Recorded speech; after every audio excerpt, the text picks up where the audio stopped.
నేను లక్ష్మి. ఇక బులెటిన్లో డీటెయిల్స్ చూద్దాం. కాళేశ్వరం ప్రాజెక్టు నిర్మాణంలో జరిగిన అవకతవకలపై విచారణ జరుపుతున్న జస్టిస్ పిసి ఘోష్ కమిషన్ నివేదిక విషయంలో బీఆర్ఎస్ పార్టీ కీలక నిర్ణయం తీసుకున్నట్లుగా తెలుస్తోంది.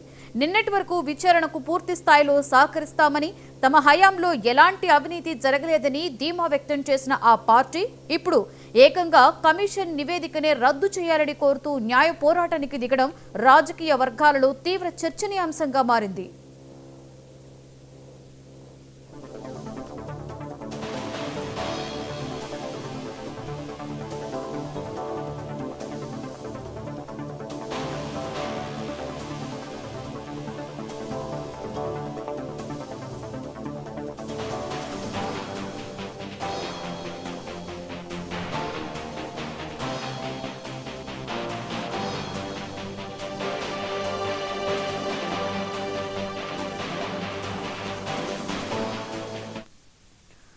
జస్టిస్ ఘోష్ కమిషన్ నివేదికను రద్దు చేయాలని కోరుతూ బీఆర్ఎస్ అధినేత కేసీఆర్, మాజీ మంత్రి హరీష్ రావు తెలంగాణ హైకోర్టులో పిటిషన్ దాఖలు చేసిన సంగతి తెలిసిందే. ఈ పిటిషన్ను విచారించిన న్యాయస్థానం వారి అభ్యర్థనను తోసిపుచ్చింది. నివేదికపై స్టే ఇచ్చేందుకు నిరాకరించింది. దీంతో సుప్రీంకోర్టును ఆశ్రయించేందుకు కేసీఆర్ సిద్ధమవుతున్నట్లుగా సమాచారం. ఈ మేరకు పలువురు సీనియర్ న్యాయవాదులతో ఆయన సంప్రదింపులు జరుపుతున్నట్లుగా తెలుస్తోంది.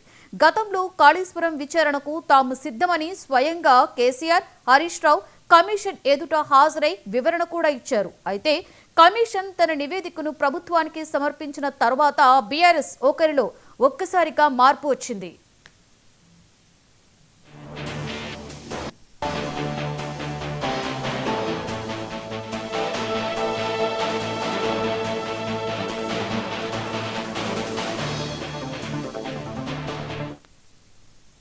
మరోవైపు కాంగ్రెస్ ప్రభుత్వం ఈ నివేదికను అసెంబ్లీ సమావేశాలలో ప్రవేశపెట్టి దానిపై సమగ్రంగా చర్చించాలని భావిస్తోంది.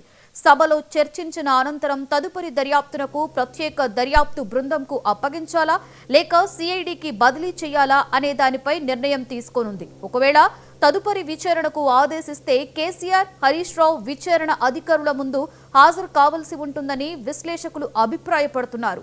ఈ పరిణామాల నేపథ్యంలో బీఆర్ఎస్ సుప్రీంకోర్టులో న్యాయ పోరాటానికి సిద్ధమవుతోంది.